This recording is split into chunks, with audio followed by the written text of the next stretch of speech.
Hello, I'm DJ92 with... Kyle, Yeah, hello, Kyle. also known as Secret Sauce, Secret Sauce. Is that your username or just a nickname? is the username. Username on YouTube? Xbox. Xbox. Okay, cool. So anyway, today we'll be covering Up, released in 2009, released by Disney and Pixar, of course. And so I hope you're excited. I'm very excited. Yeah.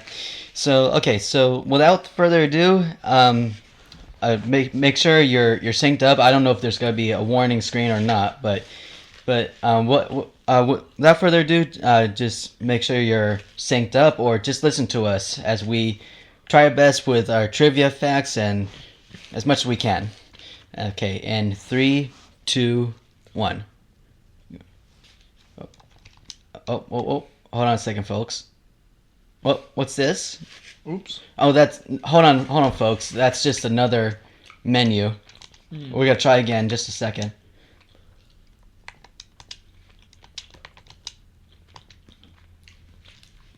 All right. Okay, 3, 2, 1, go.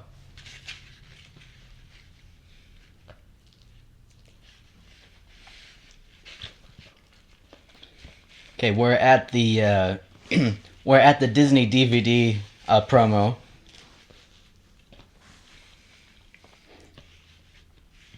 And we'll start officially talking once the film starts.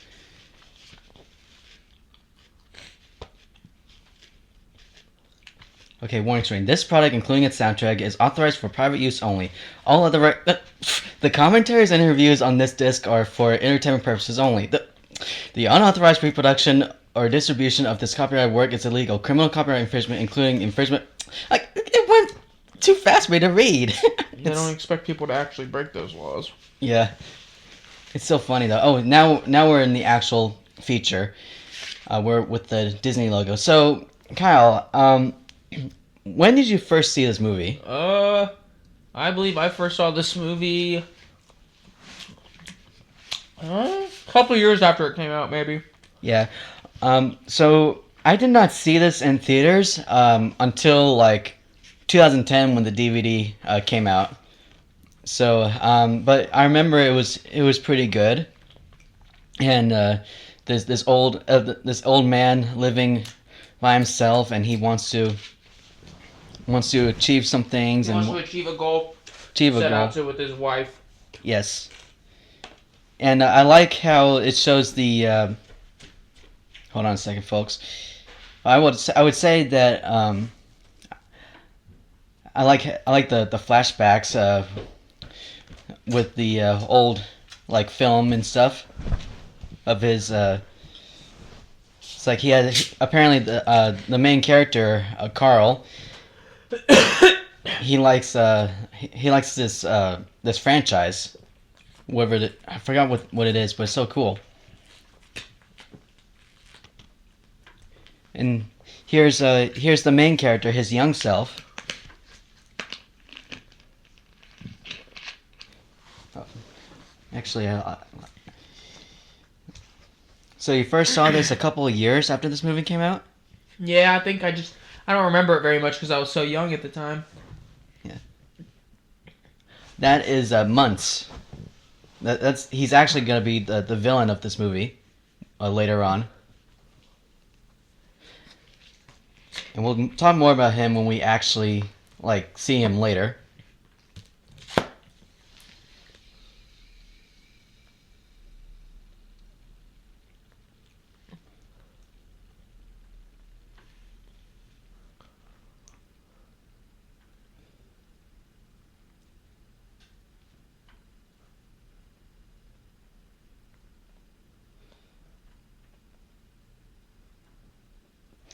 So this movie was directed by Pete Docter. His first directing role was back in 2001 with Monsters Inc. He would later direct Soul, which was released in either 2020 or 2021, but it was not in theaters. It was on for Disney Plus.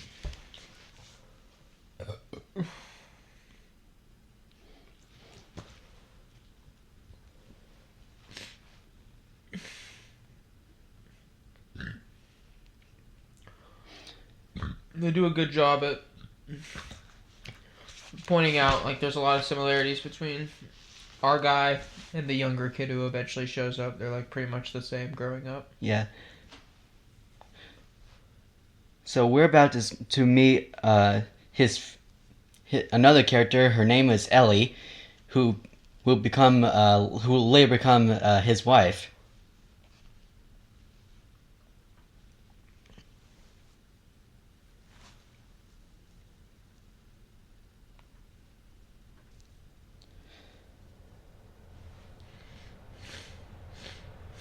She seems very adventurous. Very. So anyway, so I'm gonna read a bit of trivia here as much as I can. So originally titled Heliums, Up was conceived in 2004 by director Pete Docter. He developed the fantasy of a flying house based on the idea of escaping from life when it becomes too irritating, which stemmed from its difficulty with social situations growing up. When Bob Peterson left the project for 3 months to co-direct Ratatouille, actor and writer Tom McCarthy stepped in to work with Docter on the story for Up. It was McCarthy who came up with the character Russell, who we'll be seeing later on in the movie. Docter selected an old man for the main character after drawing a picture of a grumpy old man with smiling balloons. In addition, Docter and McCarthy wanted the protagonist to be an elderly man because they felt the worldview of someone Carl's age would be a rich source of humor. Despite Up being ostensibly a children's movie, Docter was not concerned about featuring an elderly protagonist, stating that children would relate to Carl the way they relate to their grandparents. Oh, that's pretty interesting.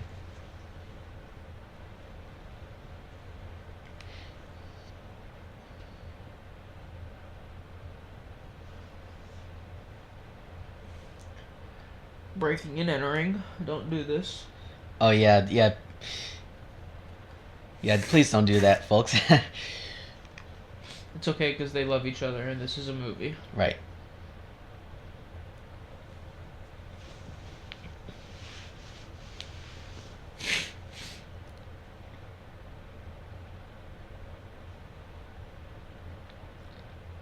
Oh, her adventure book.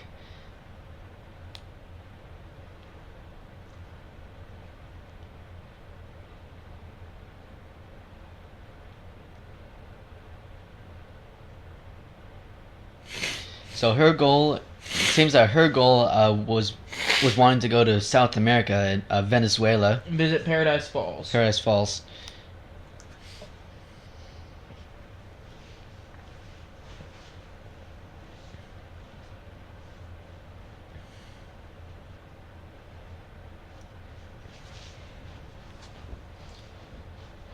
So this version of Ellie, I'm trying to look at the voice cast.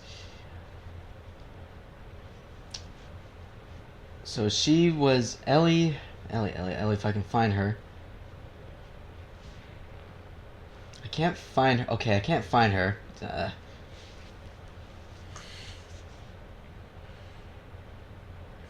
Who voiced Ellie in Up?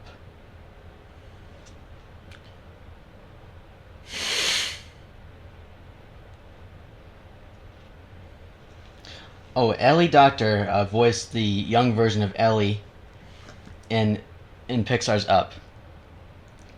And now we're seeing a montage of their wedding, and it's kind of interesting how, like, I think Carl's family was like not impressed. Much different. It's much different. And Ellie's family is like all cheerful about it.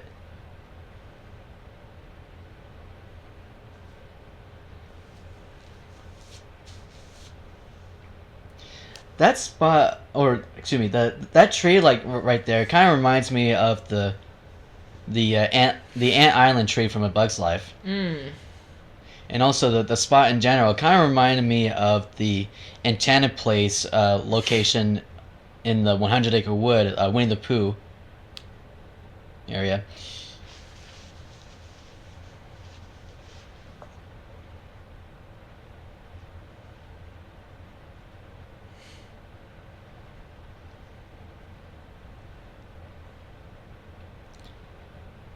Oh, she wants to have children.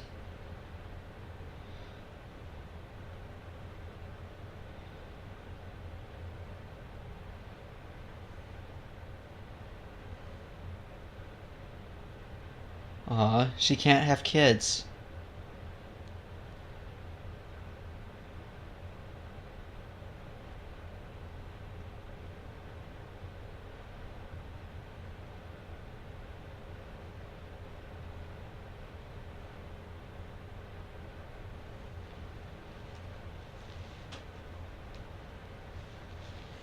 At least they still had their wish to go to Paradise Falls.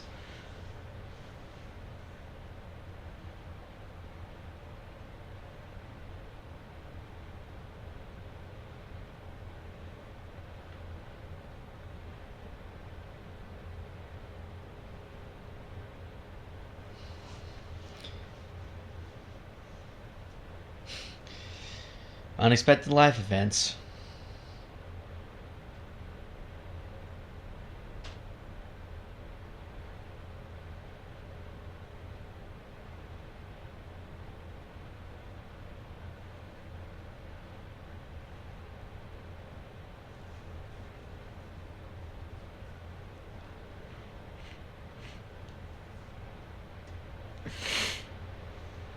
I also like the music in this scene that Michael Giacchino did. It's like a little waltz or something.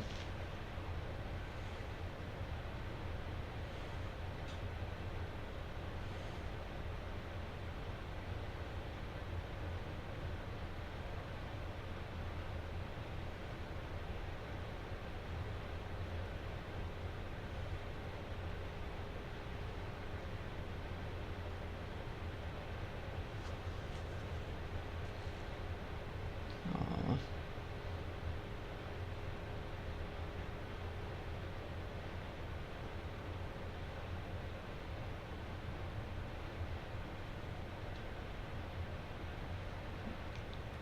Yeah, this scene is pretty sad.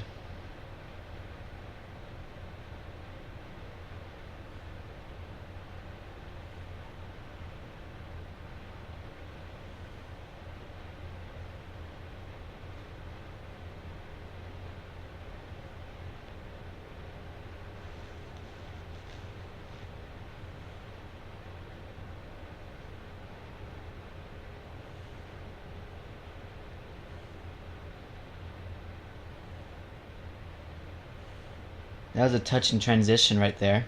Yes, indeed.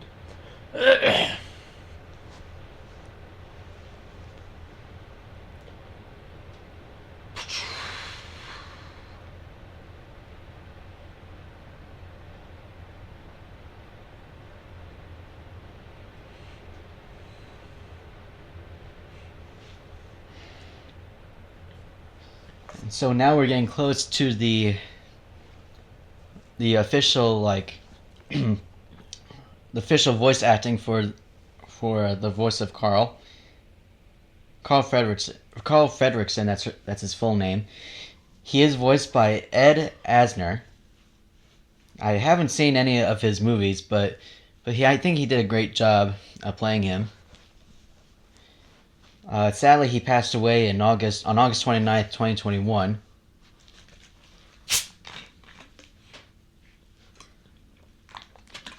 So what is that, 12 years after this movie? Yes. Yeah, this movie came out in 2009, and when he passed away, he was 91 years old. Dang.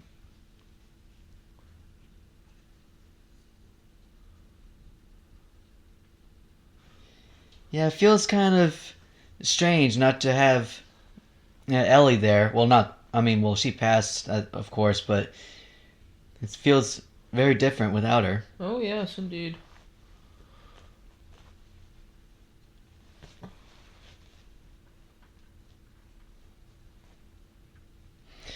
and the music you're hearing, it's that little classical music that goes. I think I think that's what it is. I think it's that one. Oh boy, his old neighborhood is turning to like a city.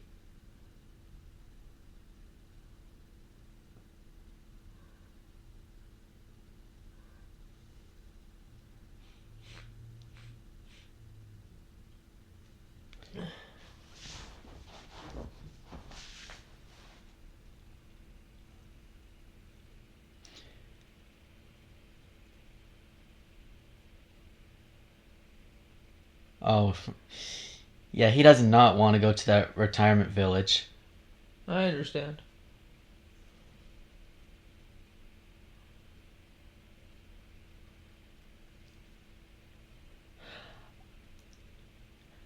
That construction man right there, he is voiced by John Ratzenberger, the guy who voiced Ham in the Toy Story movies.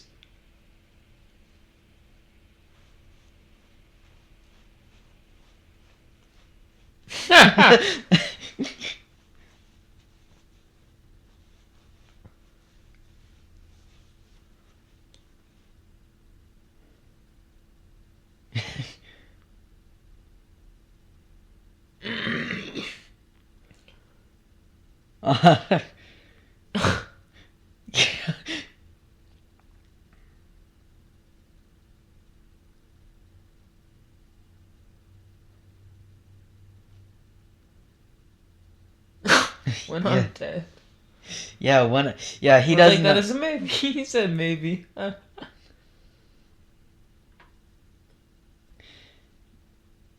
Yeah, his house is very special to him. Like like Realistically, real terms, if your house was right there in the middle of what they're trying to do, they would offer you an insane amount of money to take it from you yeah. because of what his house is hindering from them. It would be like stopping businesses from being built and stuff like moving on. I'm not saying they're in the right at all. I'm just saying if that was like because this situation does happen in real life, they'll just keep upping the price until it becomes a amount that's unreasonable to turn down. Yeah. So that's Russell right there. He is voiced by Something. Jordan Nagai. I can't Right. pronounce his name, but oh, he's retired. He's a retired child voice actor. He was active from 2009 up until 2014, and he's currently 26 years old. Yeah, he's starting over again. It's so funny. But it's kind of interesting. Child actors like retiring early at the age of 26. That's interesting.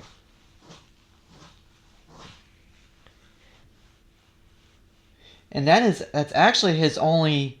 No, wait. No, so he was.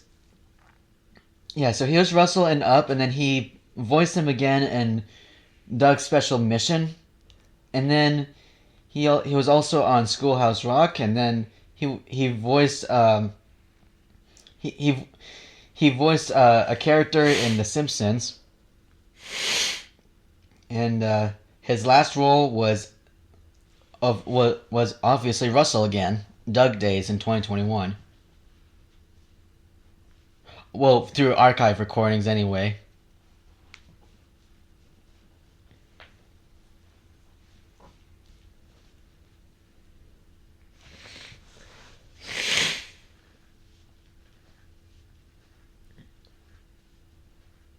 Uh-oh. Here comes construction. No! The mailbox!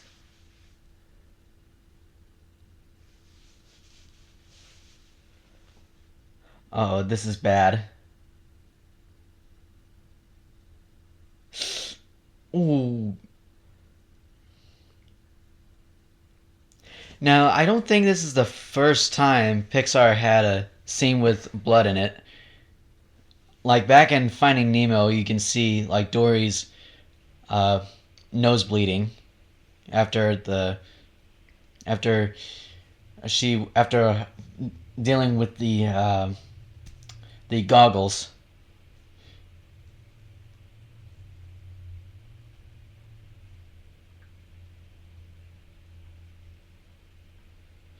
Got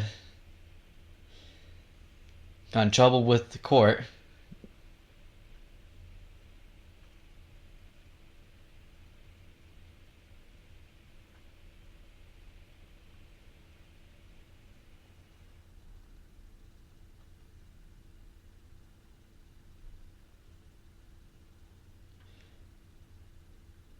Yeah, they really want to kick him out there.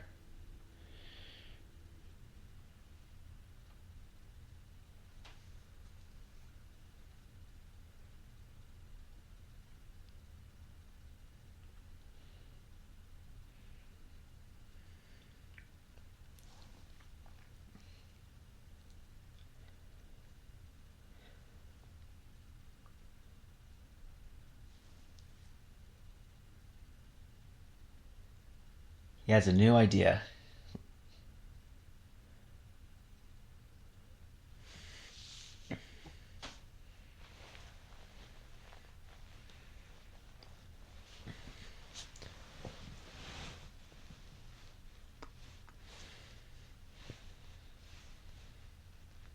It's young Ellie. Yep.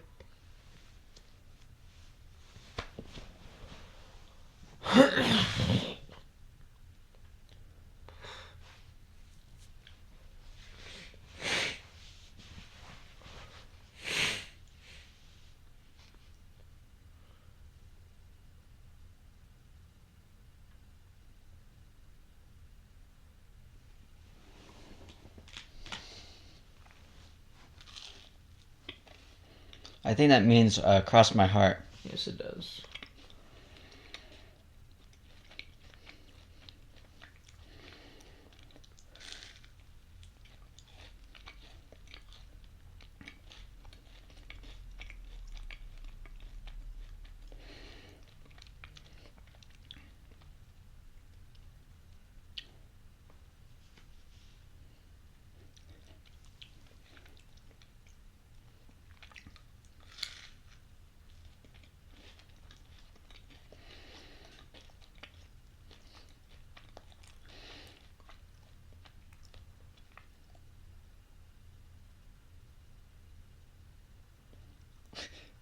Wow.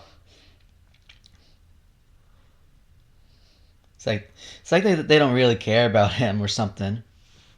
Like they thought he was gonna do something else. But here comes Carl's big plan. He's gonna get out of here.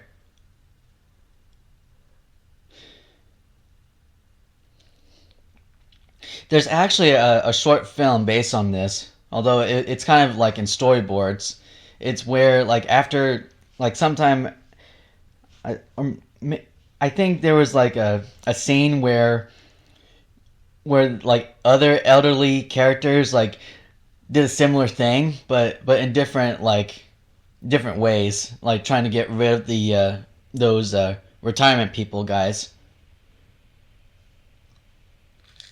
Oh, if you look carefully, that's Lotso, the hugging bear, right there, the teddy bear, Oh, it is. like from Funny. Toy Story 3, and also you can also see the. In case you miss it, that was the Lotso Junior ball, or the Oh. Pixar bar. Nice, nice.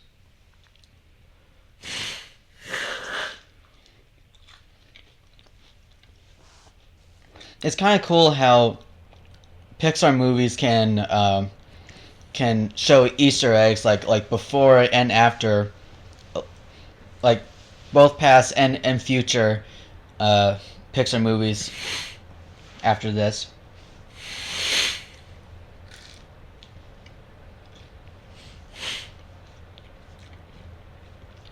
In the original trailer, when Carl Fredricksen said "So long, boys," he actually did a raspberry at them.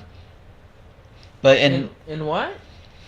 in the original like teaser trailer or one the previews for this movie, He does that. He goes instead, Yeah, but he doesn't do that for the film. he does not do this in this movie. I'm pretty sure that's how it worked in the trailer.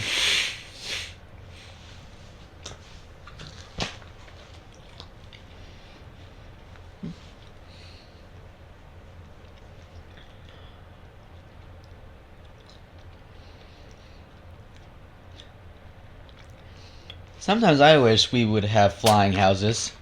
Yeah, I don't think they'd be very safe. Yeah, that's true.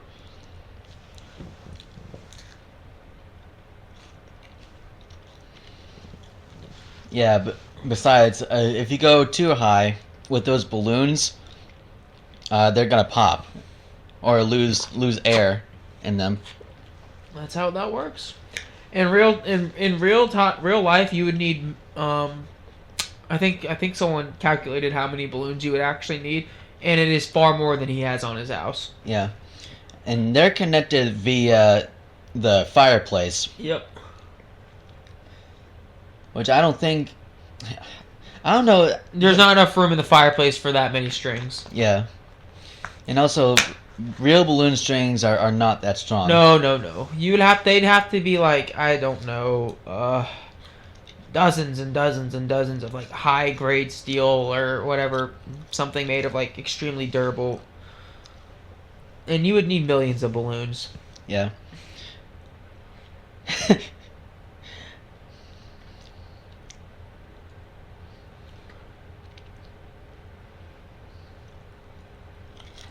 There is, I think there's like I think I don't know if it was on the Disney Channel or not, but I think there like commercial and stuff. But I think there was there's like footage of this guy actually using like a bunch of balloons, and he had a fan behind him, like went up in the air and stuff.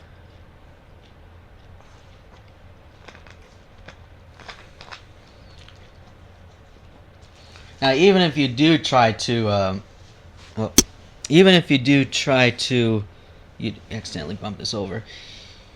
Even if you like, anyway, even if you use, if you, even if you take the house, like fly a house, you will not have like electric power or anything. No, you would not. Unless you have a generator.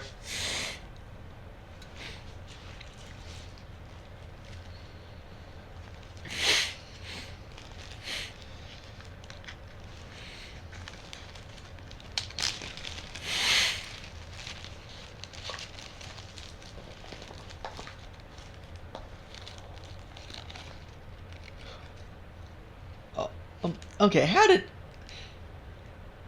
It was him picturing the idea of him lowering him to the ground. Oh.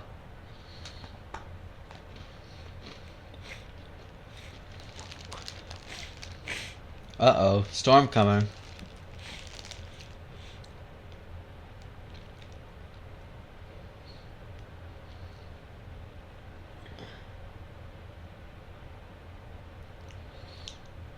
Mm-mm.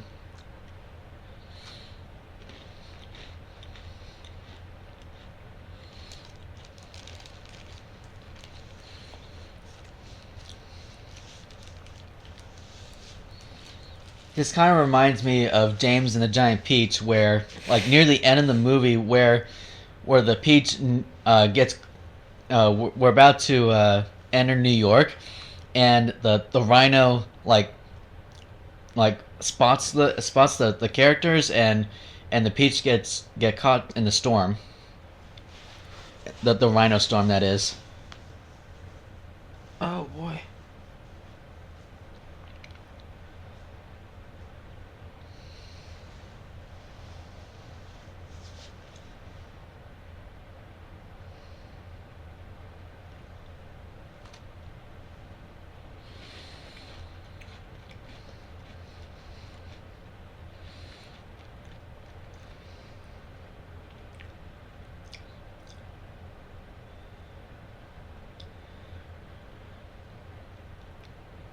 Oh, I see an old gramophone there, the old record player.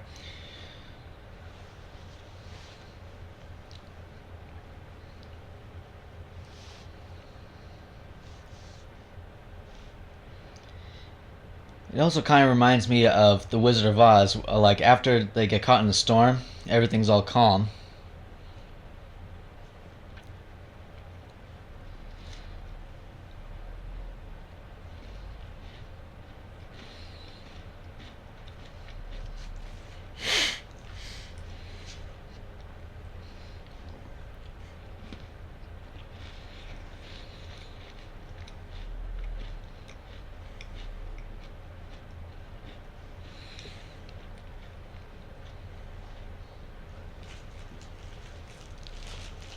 I forget. Does Russell have parents, or is he like an orphan?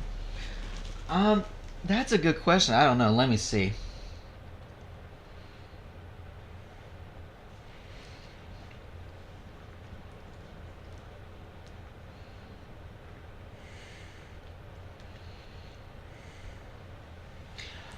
So yes, Russell from Up has parents, but they are separated, and he has a strained, distant relationship with his father.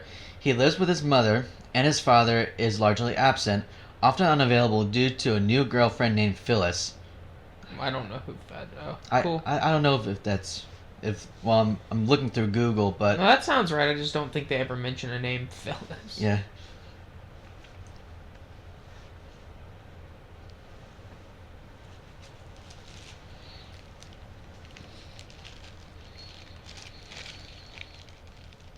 Well, they nearly hit that rock there. They're getting close to the ground.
Coming up in just a moment, well, I don't know if we're about to see another character pretty soon, but we're gonna meet a character named Doug, and he's a dog, by the way, and we'll talk more about him when we get there.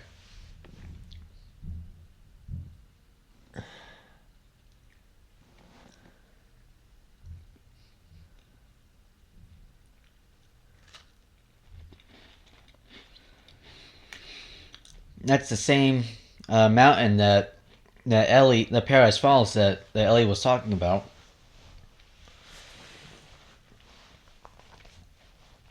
It looks so realistic.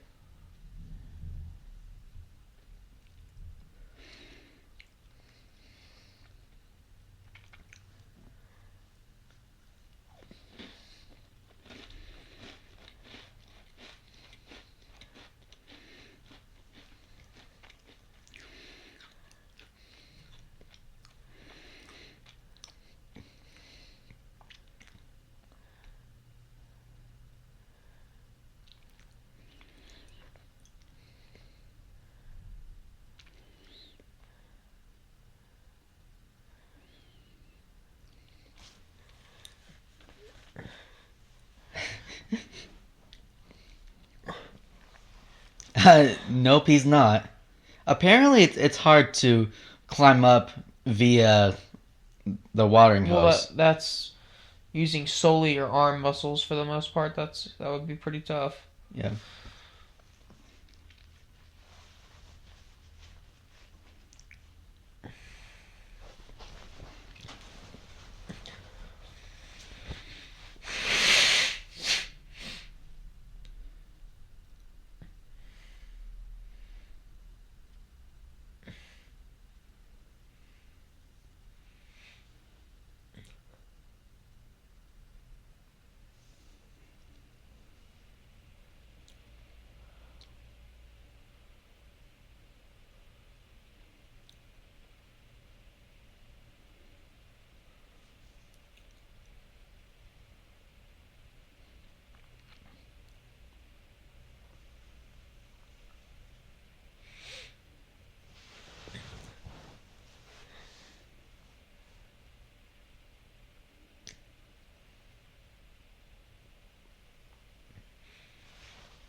Oh, Russell is very talkative. Yeah. That's gonna be a long walk to get there.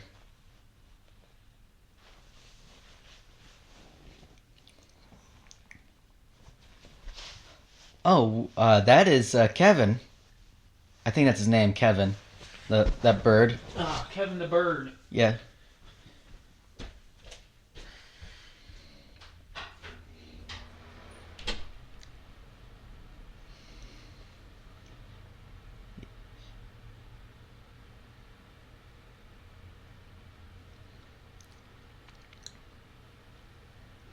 So here we have a group of dog villains. Well, yeah, some of the dogs are not actually bad, but they started off pretty bad. One of which is actually a villain all the way through.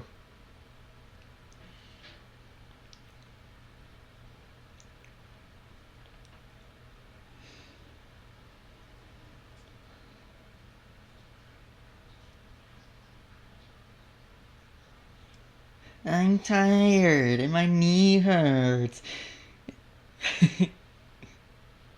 And I have to go to the bathroom.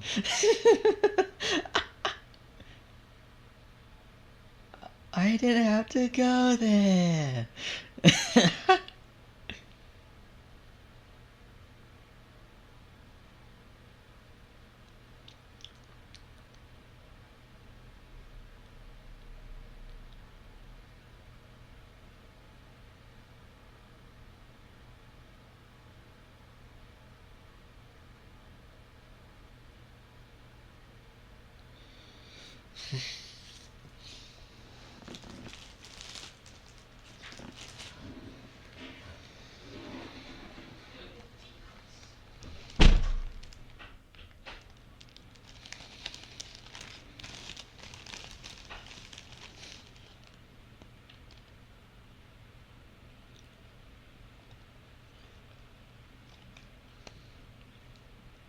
So we're about to meet Kevin.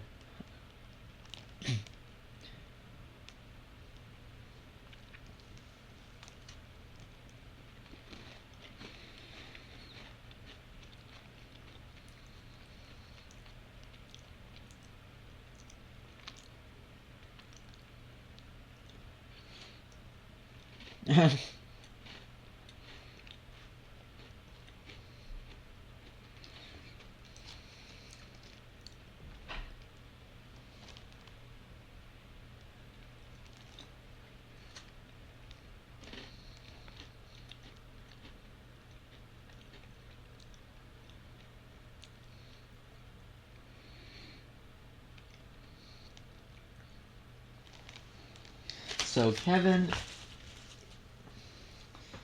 I'm gonna look up what kind of bird Kevin is.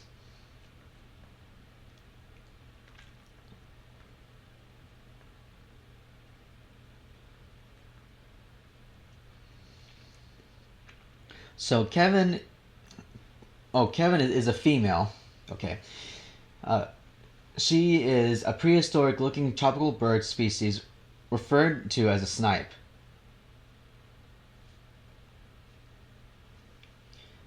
While fictional within the context of the movie, her appearance is heavily inspired by the male Himalayan mono pheasant, if I pronounce it correctly, known for its iridescent rainbow-colored feathers combined with traits of prehistoric birds like the moa. That's interesting.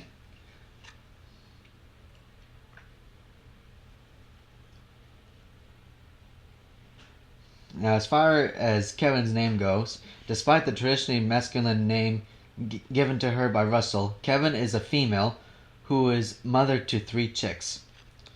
She is a 13-foot tall, fast-running, chocolate-loving creature native to the Paradise Falls region of South America.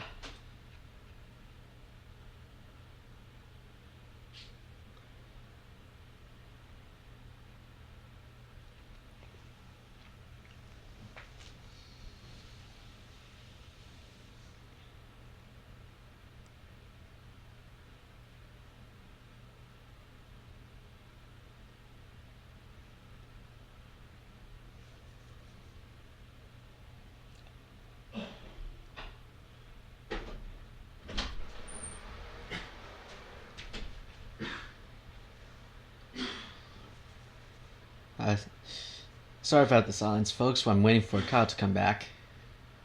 And he's eating the. Kevin's eating the balloons.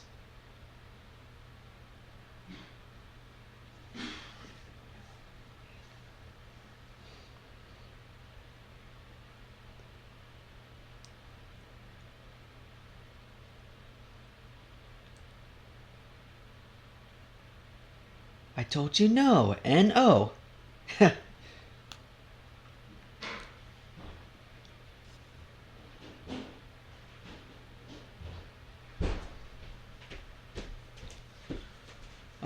Oh, the fan's still on.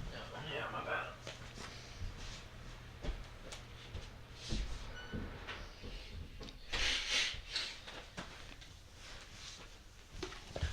bad. So yeah, we just met the bird Kevin. Bird. It's actually the bird is actually female. The character Kevin.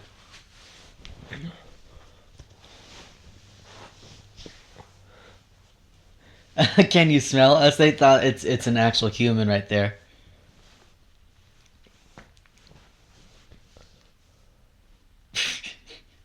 It turns out to be rocks.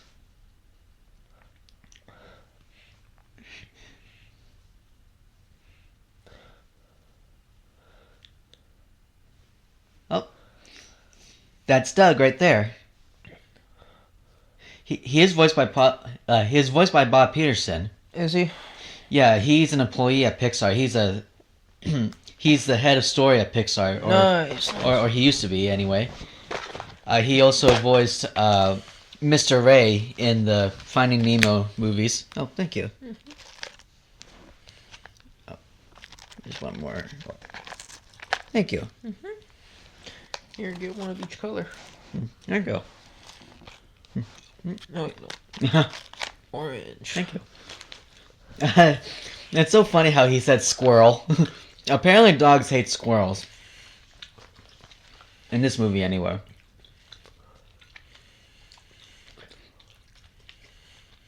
Oh, different languages. That's pretty cool. Could be radioactive or something.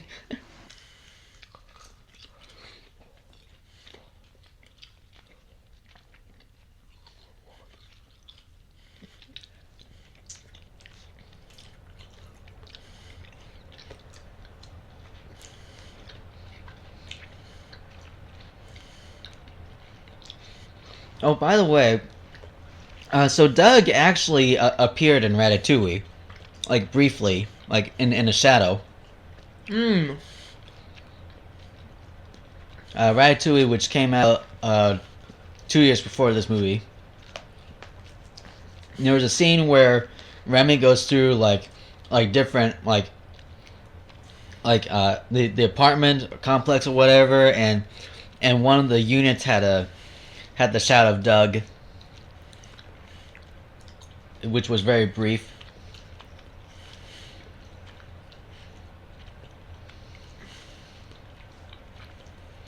And that dog right there, he's actually a bad guy, but it's so funny how his voice is like messed up. Mm-hmm. Like when I first heard his voice, I kind of thought that was I thought that was like Fred, like the guy Fred on YouTube. Mm-hmm. I don't know if you've heard of him, but he back then he was pretty popular, but apparently it's not him.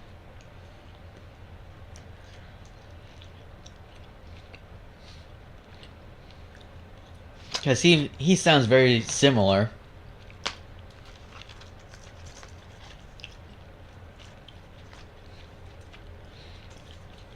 His name's Alpha.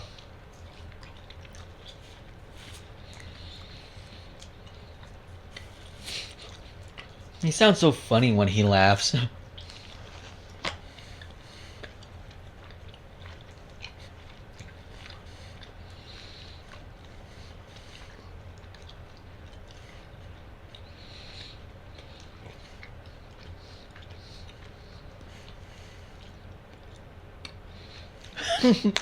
I know.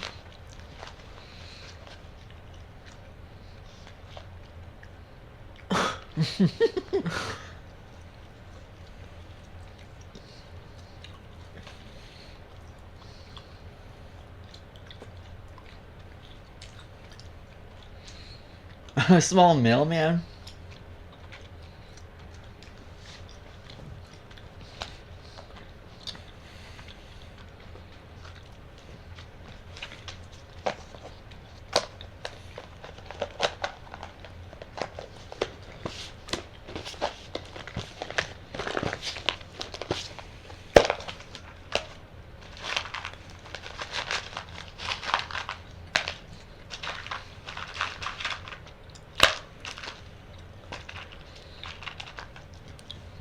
Thank you, Kyle. It's a sour mix. Thank It's a you. different sour candy. Yeah.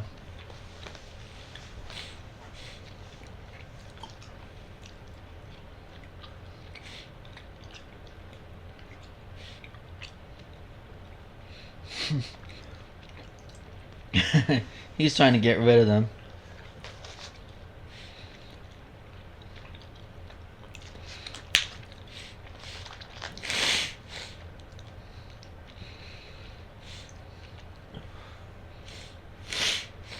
And those two animals actually come back. Of course.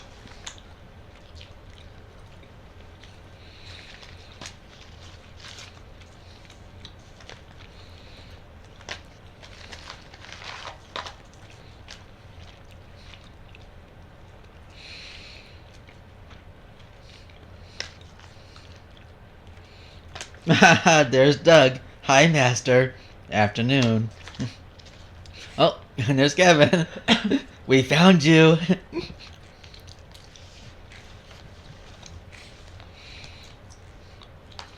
I'm surprised those balloons actually survive rain. Yeah, me too.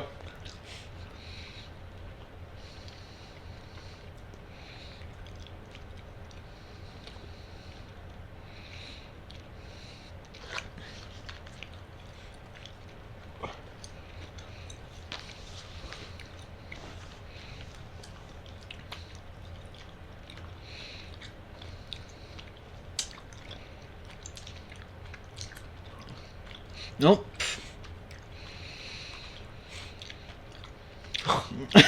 Bye-bye. Bye-bye, tent.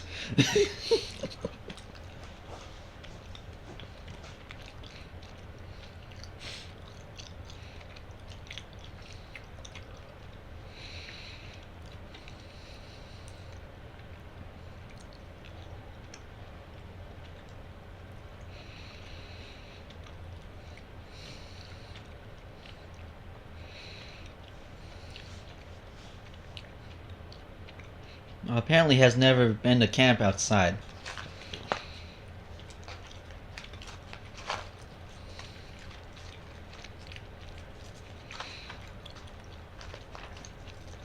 Oh yeah, I was right.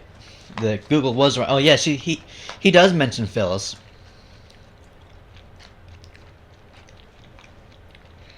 Oh, okay. Phyllis is not his mom. Okay.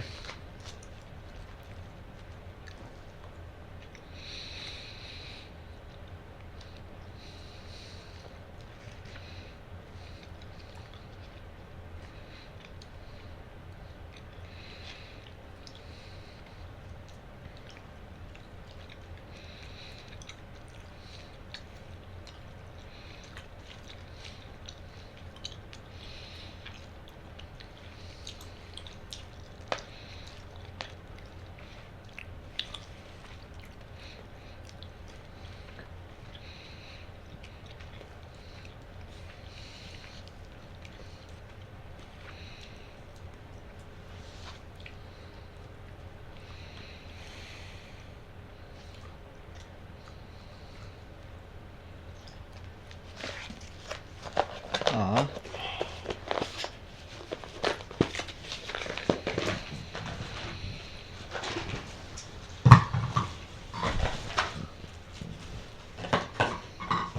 Sorry about the background noise, folks.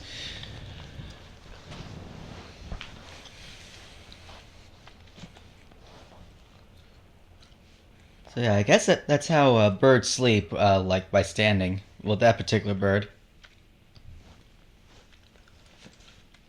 It's like he tapped the frog like it's an alarm clock.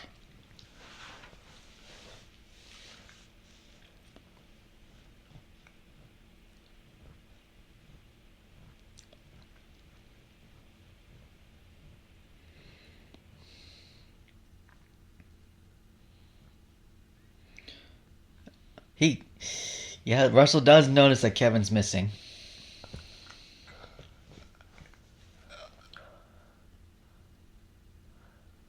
There he is. There's Kevin.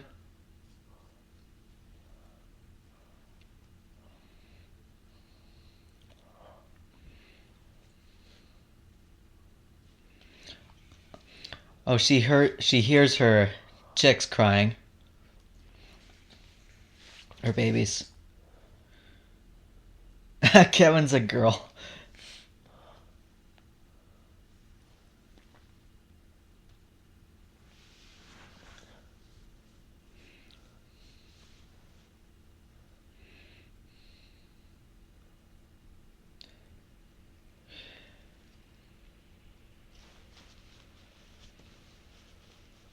So we still have not met the villain yet, the human villain, who is Muntz. Mm-hmm. And we'll be talking about him when we get there.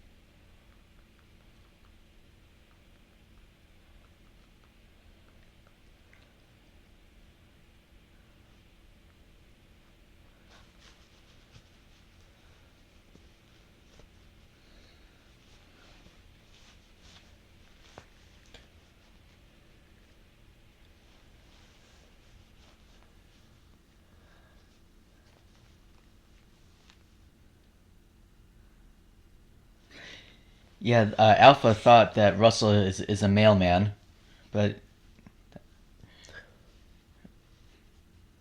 he isn't. He's like a Boy Scout.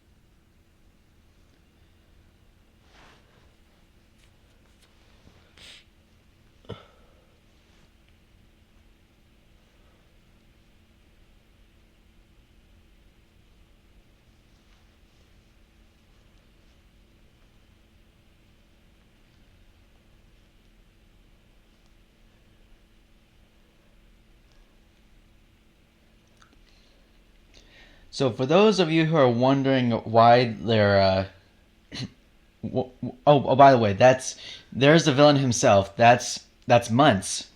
He is voiced by Christopher Plummer, who is best known for playing Captain Von Trapp in The Sound of Music. Have you seen that movie? No. Well, What movie? it's yeah. What movie? The Sound of Music. Nope. It's an old movie from 1965, starring Oh, I know about the Von Trapp. Don't worry about that. yeah. Well, specifically, Julie Andrews is the starring actress in that movie. Oh.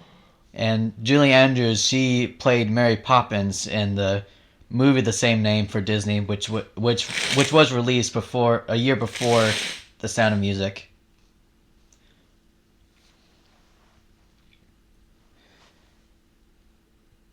So anyway, those devices the dogs are wearing, those collars Yeah. that talk. So basically, the reason why their collars talk is because it is a special translation device invented by him to turn the dog's thoughts and barks into spoken English. The device was created to allow the dogs to communicate with humans and act as trackers during their search for the rare bird, which is Kevin. The collar interprets the dog's thoughts and, in some interpretations, translates barks into words, and as explained, well, there's a YouTube video about it, and its purpose was designed to make the dogs more effective assistants for Charles Muntz. The villainous explorer created the technology to help his pack of dogs hunt. The caller expresses simple dog-like thoughts such as "I have just met you and I love you," or mentions of squirrels, as as shown in the movie. Yep.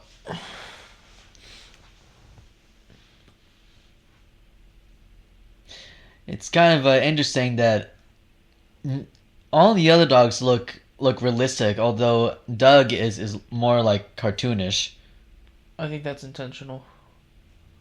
I guess it's to help identify who's the Good one from the the, bad the one. good one.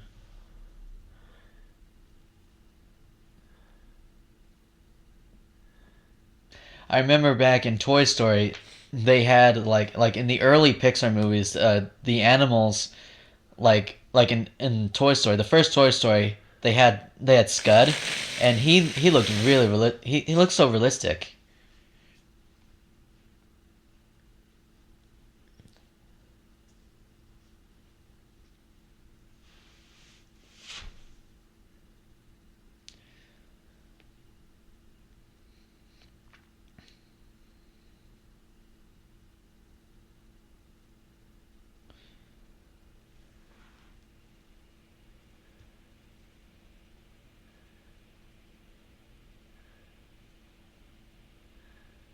Oh, I liked his other voice. Yeah, I agree with Russell because his normal voice looks scary, sounds scary.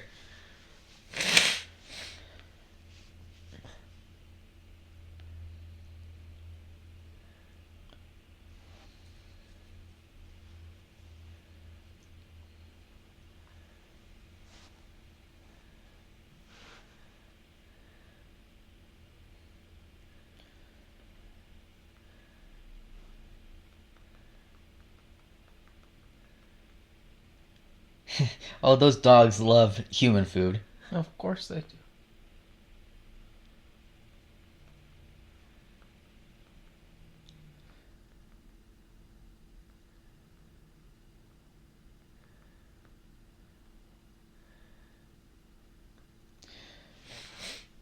So the blimp in the movie, it's called the Spirit of Adventure, and of course it's owned by Charles Muntz. And this massive, it serves as the flying home and base of operations, which he uses to search for the bird Kevin in South America. It is a giant zeppelin designed by Muntz, inspired by the German LZ-127 Graf Zeppelin. It is described as being longer than 22 Prohibition paddy wagons, with a length of approximately 1,300 feet. Yeah, blimps are huge, of course. The airship includes a dining room, a hall of animal skeletons, which we saw earlier, and a hangar for small biplanes, which we'll be seeing later.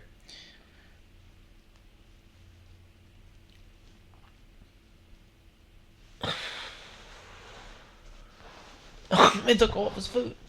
Yep, they did.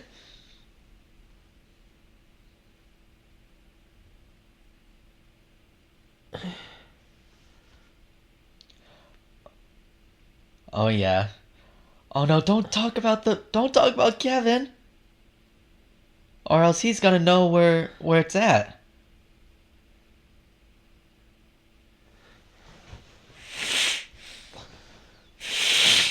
Yeah, he's gonna be suspicious now. Yep. Yeah, he knows what's up now. Yeah, he's like something's sus, something's fishy.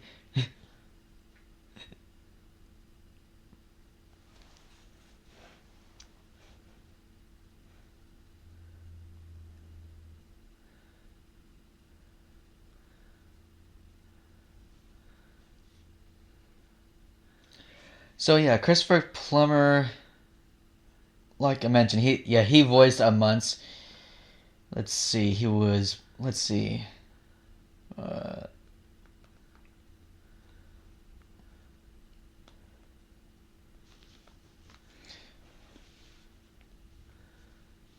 So he was born in 1929, and he also died in 2021. So he was 91 years old. I think he was the same age as the guy who voiced Carl Fredricksen. And he's from Canada, Christopher Plummer.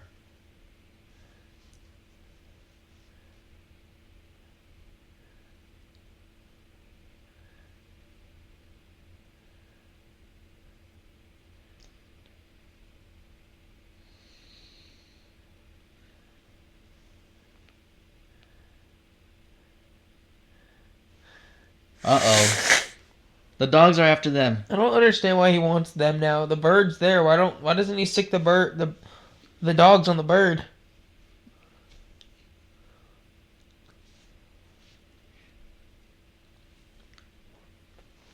Run, run, run, run!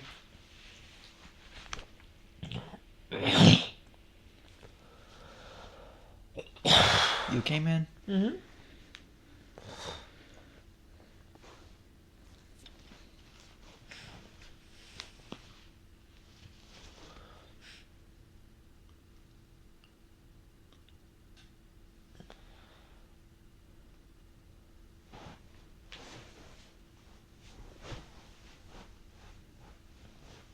Oh.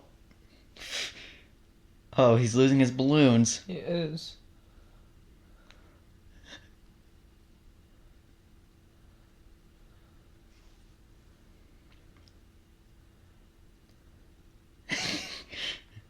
Ooh. Yay, Doug! Oh, that was pretty aggressive rocks, though. They're ignoring him. Oh, this is bad. Oh.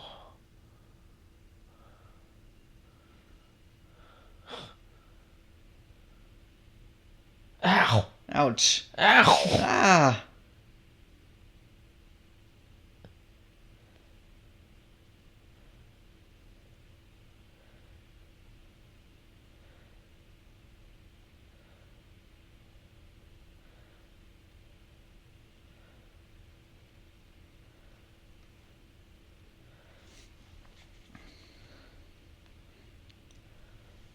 I wonder if Kingdom Hearts 4 will ever like adapt this movie.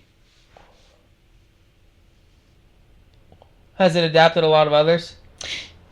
So far you have well, in terms of Pixar, they adapted Toy Story, they adapted Monsters Inc., but they did not adapted other like movies. Mm. I mean, Remy actually appeared, but his world did not appear. Okay. Like Remy from Ratatouille. Remy in Kingdom Hearts 3, he appeared in he appeared in Twilight Town, which is which Twilight Town that was the world that was first appeared in Kingdom Hearts 2.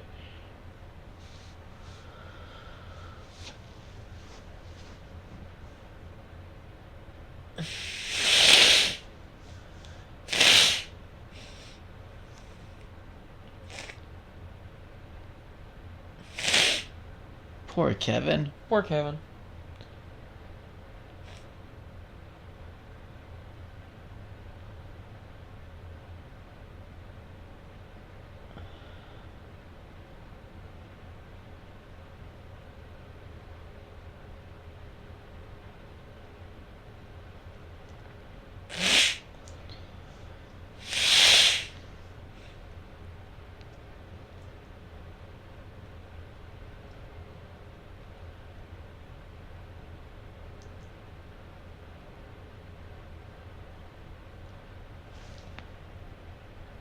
Uh-oh.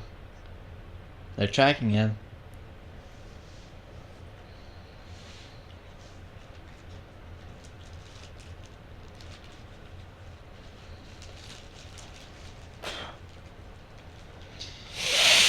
Yeah, so basically what's happening is that Carl used to be a fan of Charles, Mm-hmm.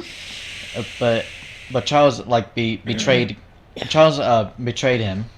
He betrayed Carl, and he's now. He didn't really necessarily betray him. I mean, he's just trying to get what he wants, but he sees Carl. He sees Carl as an obstacle, or he sees our guy as an obstacle. The older gentleman, so he's just trying to get him out of his way. Betray isn't the right word because they weren't really associated beforehand. Right, of course. He's definitely a bad dude, though. Mm-hmm.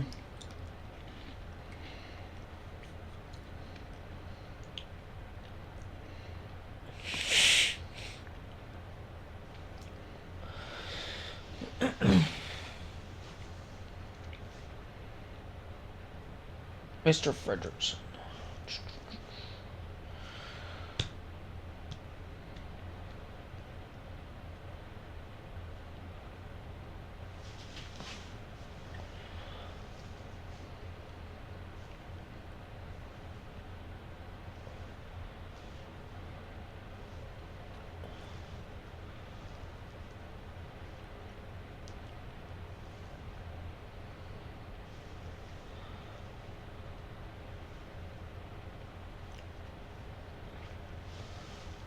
Yeah, they can hear Kevin's babies.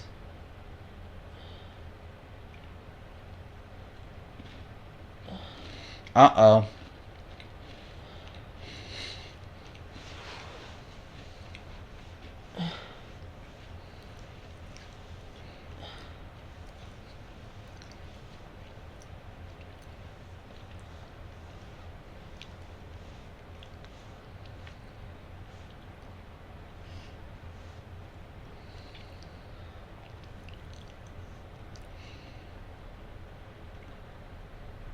Oh, this is terrifying.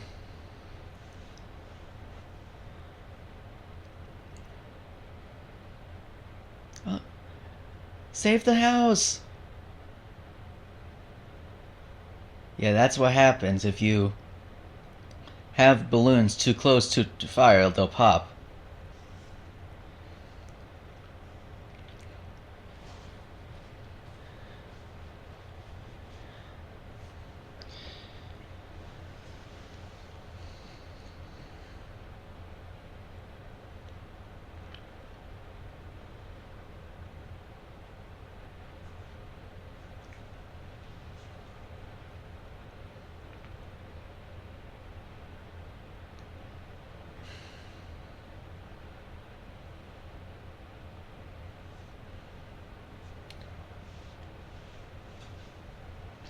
So I'm going to read more trivia here. So Pete Docter noted the film reflects his friendships with Disney veterans Frank Thomas, Ollie Johnston, and Joe Grant, who all died before the film's release, and thus the film was dedicated to them.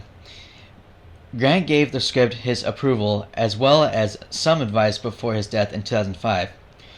Docter recalled that Grant would remind him the audience needed an emotional bedrock, in quotes, because of how wacky the adventure would become.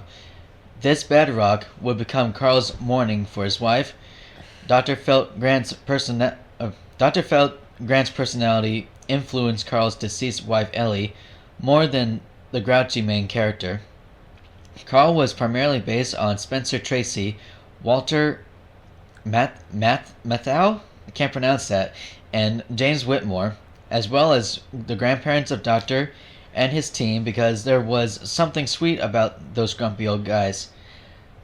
Docter and Jones Rivera noted that Carl's charming nature, in spite of his grumpiness, derives from the elderly having this charm and almost this old man license to say things that other people couldn't get away with. It's like how we would go to eat with Joe Grant, and he would call the waitresses honey. I wish I could call a waitress honey. Wow, that's interesting.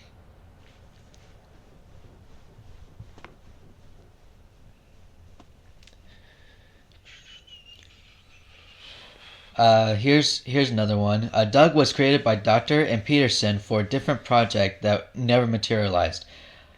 Doctor felt it would be refreshing to show what a dog thinks rather than what people assume it thinks. Doctor and the film's artists and animators consulted with Dr. Ian Dunbar, a veterinarian, dog behaviorist, and trainer to better understand the canine communication, body language, and pack behaviors. The idea for Alfred's voice derived from thinking about what would happen if someone broke a record player and it always played at a high pitch, which we obviously heard earlier. Because Doug and Kevin were added to the story at an earlier stage than Russell, Doctor and Peterson invented the talking dog collars to give Carl someone to talk with in the absence of other human companions. Russell, as well as that of the construction workers, help make the story feel less episodic. Oh, that's interesting. Very.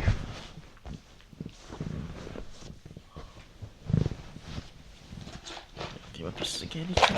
Sure.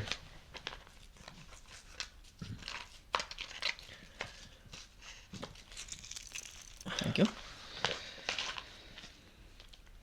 Oh, here's another interesting thing. So Pete Docter auditioned 400 boys in a nationwide casting call for the part of Russell. The guy, I forgot his name actually. The child actor who is Japanese American showed up to an audition with his brother, who was actually the one auditioning. Oh, that's interesting.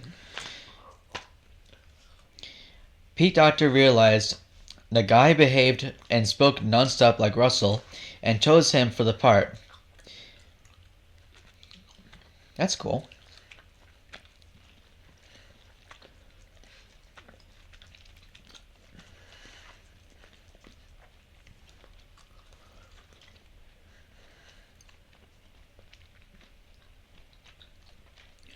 He's going through the scrapbook. Mm-hmm.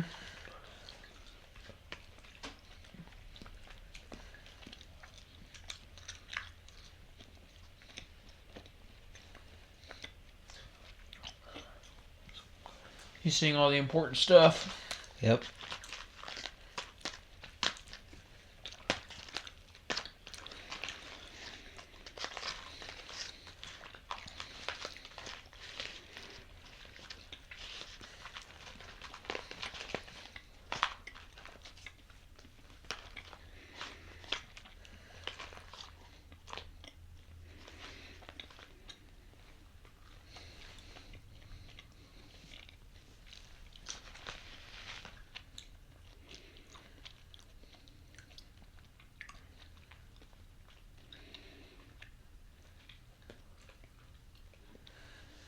Thanks for the adventure.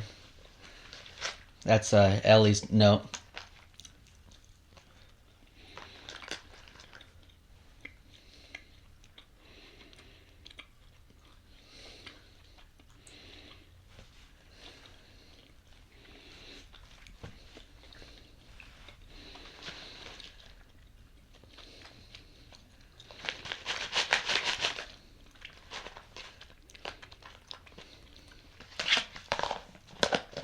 Uh-oh, there goes Russell.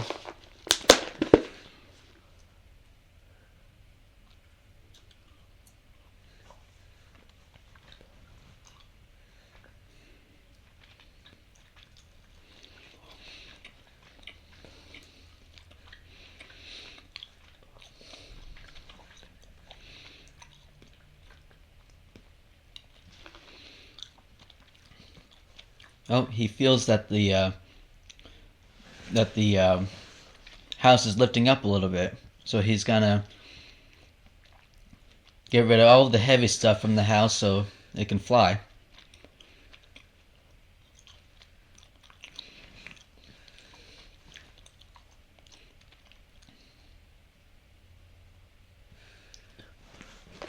There we go.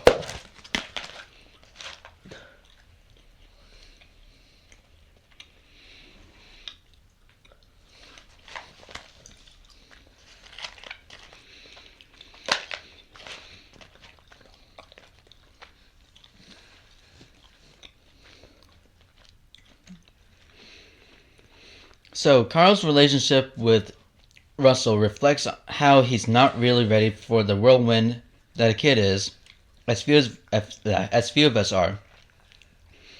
Doctor added he saw Up as a coming-of-age tale and an unfinished love story, with Carl still dealing with the loss of his wife. He cited inspiration from Casablanca. I mean, I've heard the name, but I have not seen it, and A Christmas Carol, which are both resurrection stories about men who lose something and regain purpose during their journey. Doctor and reviewer cited inspirations from the Muppets, Hayao Miyazaki, Dumbo, and Peter Pan. They also saw parallels to The Wizard of Oz and tried to make the movie Up not feel too similar. There is a scene where Carl and Russell haul the floating house through the jungle, which we saw earlier. A Pixar employee compared the scene to Fitzcarraldo, can't pronounce that, and Doctor watched that film and The Mission for further inspiration. Charles Muntz comes from the Howard Hughes and Charles Muntz comes from Howard Hughes and Errol Flynn. In the DVD extra, The Many Endings of Muntz, Doctor and his team talked about their struggle to figure out the character's ultimate fate. They considered having him redeem himself or survive unrepentant, but eventually decided that as almost as representation of Carl's old self, Muntz has to die. Overall, the budget was approximately $175 million. Well, that sounds a lot. That's a lot of money. Yeah, especially when you calculate for when the movie came out. Yeah.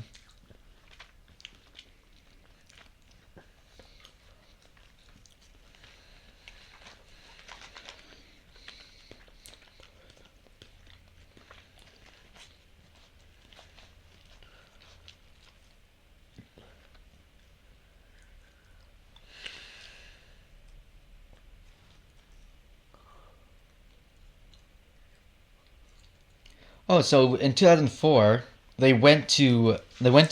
so Pete Docter and the Pixar artists visited Tapias. It's spelled Tepuis. I can't pronounce it. Tepuis in Venezuela for research. Yeah, when they were making the film, they went to Venezuela for research for this movie.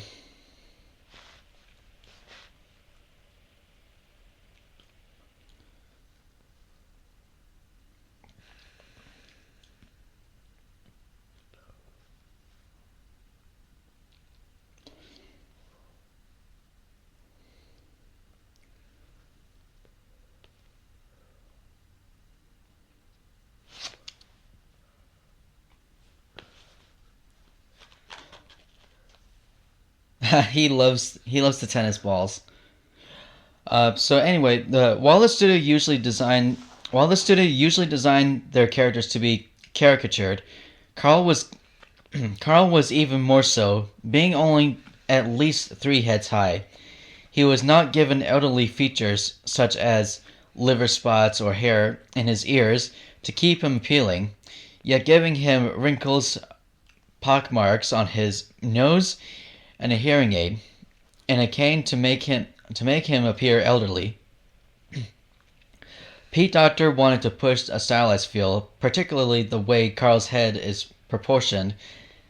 He has a square appearance to symbolize his containment within his house, while Russell is rounded like a balloon. and we're seeing a lot of balloons in this movie. The challenge on Up was making these stylized characters feel natural, although Doctor remarked the effect. Oh, that's a funny scene right there. Oh yes. Although Doctor remarked the effect came across better. Oh wait, I lost it. Let me say that again. The challenge on Up was making the stylized characters feel natural, although Doctor remarked the effect came across better than animating the realistic humans from Toy Story, who suffered the uncanny valley. Oh, those little biplanes. It kind of reminds me. Oh, that's right. They're darts. That's right. Yeah. Those little biplanes, they kind of remind me of the scene in Wallace and Gromit, in the Curse of the Were Rabbit, where Gromit and another dog were like fighting with those little planes. Remember that scene? Yes.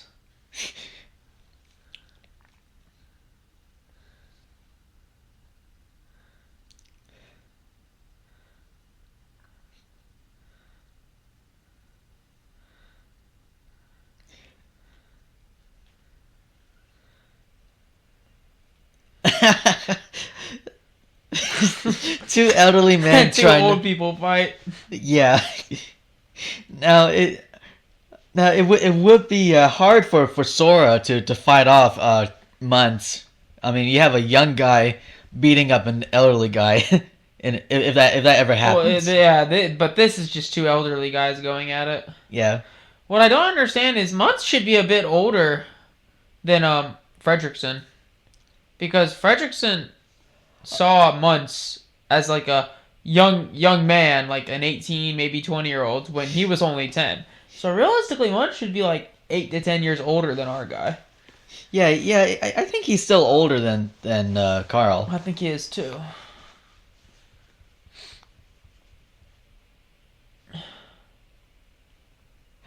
And by the way, folks, sorry for if we went silent for a couple times. That's okay. The audience is enjoying the movie. Well, I mean, on YouTube, they're just... Oh, yeah, well... I mean, unless they have, like, the DVD, like, and they're following along with us, of course. But, yeah.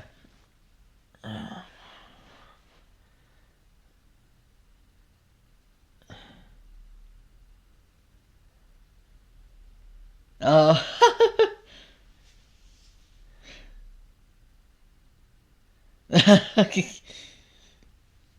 Aha.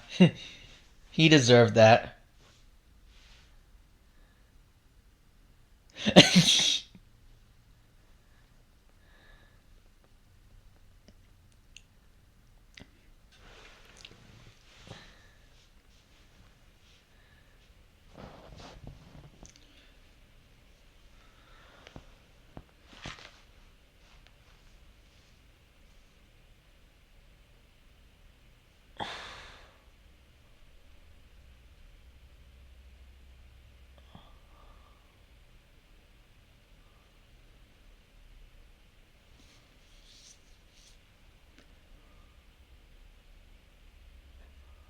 Squirrel, where? That's a good one. Good job, Russell. I hate squirrels.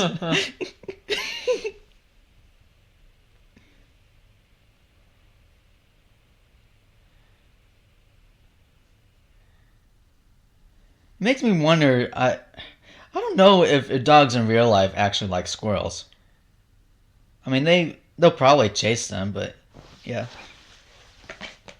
Yes, dogs do not like squirrels. Want some more candy? Sure. Thank you.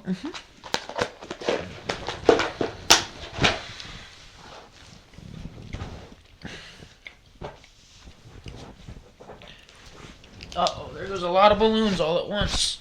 Yep.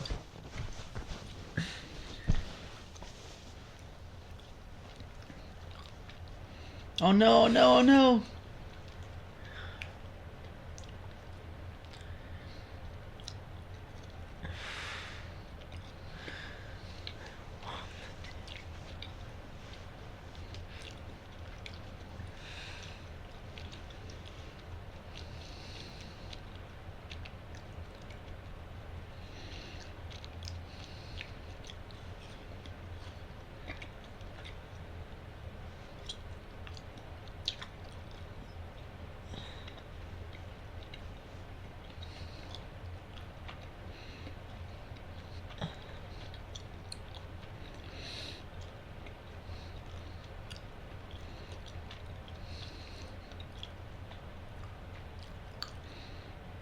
Aha. bye. Bye bye, months.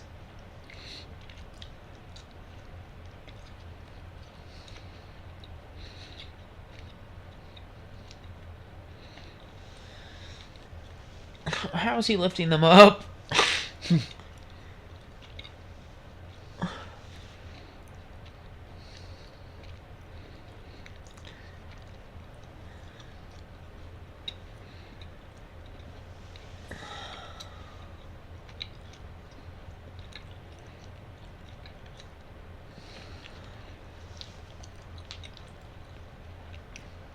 So Carl's sad that his house is gone, but what's important that he saved someone. Yeah.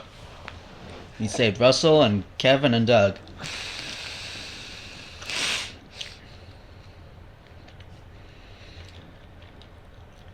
Yep, it's just a house.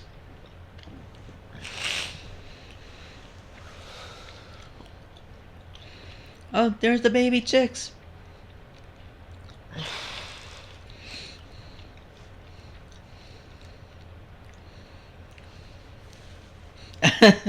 The babies are like mad at him, mad at Doug. That's gotta be really uncomfortable. Ew.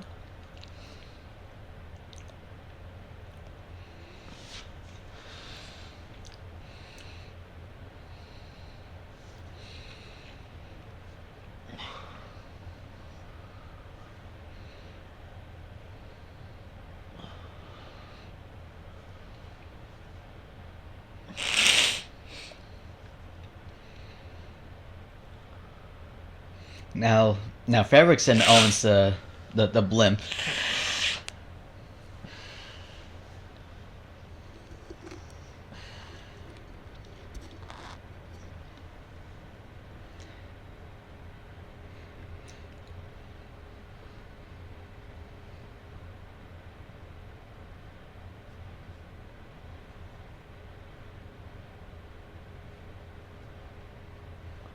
Oh, there he is. There's Carl. Carl's like a grandfather to Yeah, Russell. pretty much. Adopted grandfather.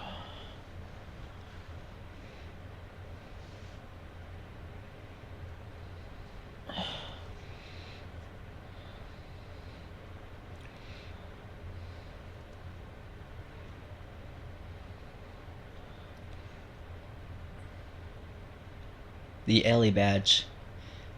It's the badge that Ellie gave him. Yeah.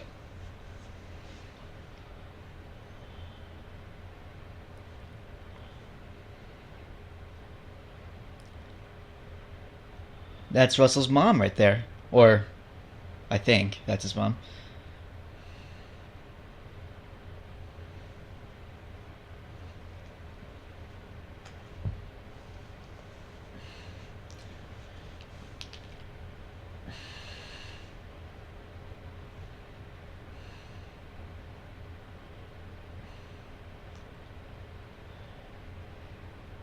Yeah, parked the blimp there. Oh yeah. That's a really good movie. I like it. It's good. Yeah. Oh, and there's the house. It landed miraculously right there back on the falls. Yep. Super sweet. Yeah, it was. Yeah, it is sweet.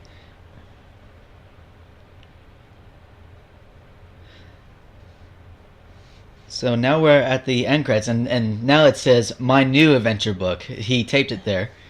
It's like you have helped him cross the street. Looks like there's Doug about to eat a squirrel. Chasing a squirrel, yeah. Fishing. Oh, Fishing. finally taught him fishing. And John Lasseter was executive producer, and as well as Andrew Stanton. John Lasseter was the director of the first three movies, Toy Story 1, A Bug's Life, and Toy Story 2. Michael Giacchino did the music. And yeah, Michael Giacchino is best known for, what? No, What happened there? I don't know. Sorry folks, the good thing the movie, ended, but, oh yeah. What'd you do with my black remote? Oh, wait. Hold on a second. I thought, wasn't it on the? Sorry, folks. We're having technical difficulties, but at least the. I know. If I knew where the black remote is, I could. Oh, there it is. I don't think you ever touched it. But anyway, Michael Giacchino did the music for the movie, and he's known for he did the score for The Incredibles, Oh boy. and he also did the music for Sound designer Tom Myers. Lots of unique sounds in this movie. yeah. So Michael Giacchino, he also did the score for Spider-Man: Homecoming. He's a great composer. And I like how I like the end credits design too. You can see like the posters, the post stamps and badges. Oh yeah, you can see it all. Yeah, Pixar's really unique. Especially Disney, they're unique with their end credits.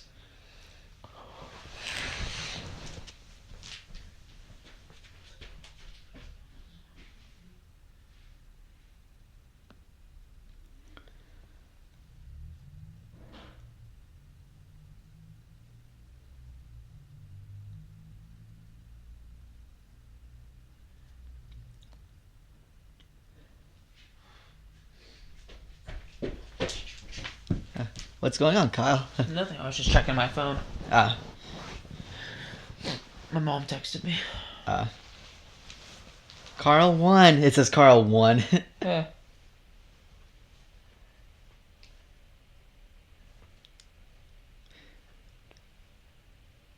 So I hope you guys enjoyed this commentary, even though we had some silent parts here. I think it was still a pretty good commentary. Yeah. A lot of good facts he threw out there. Yep. Yeah, it did pretty much. Cola bag. Oh, cola, like the soda. Ooh, A beetle? it's a big ass beetle if it's actual size. Yeah.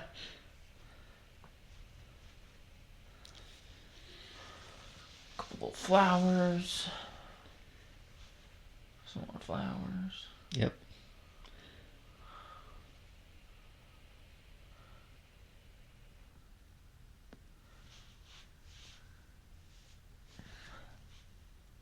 I think during the end credits, there's if I recall correctly, there was a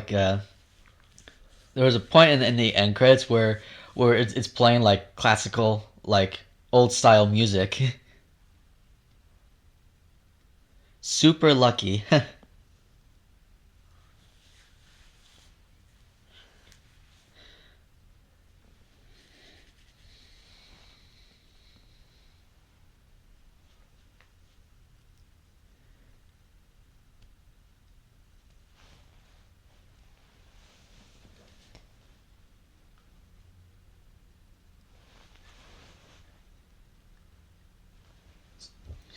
So, like I said earlier, this movie made approximately $175 million.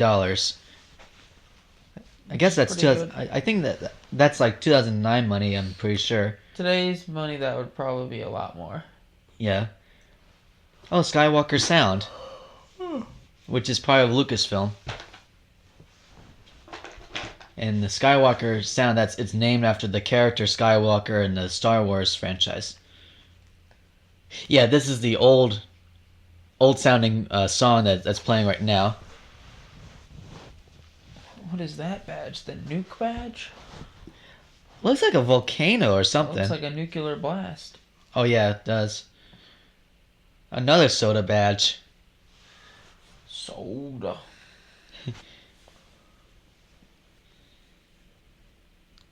Gotta love soda.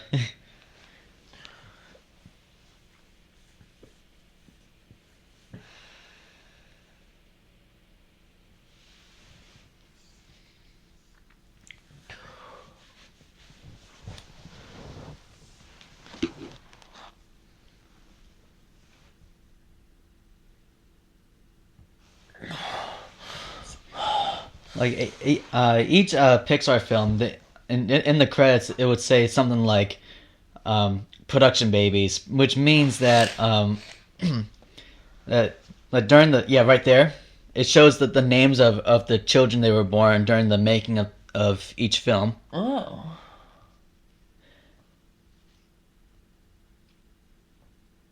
Of people on set? People who were born during the making of the movie. Of people, like people born, of people related to the people making the movie, or who? To the people who are making the movie. Okay. I think, yeah.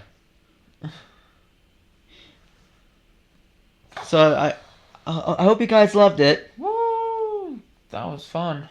Yeah, it was pretty good. And we're at the end of the movie with the Walt Disney logo and then the Pixar logo, which I really love. The Loxo Jr. character. Yep. We hope to see you in the next one, guys. Peace out. Woo!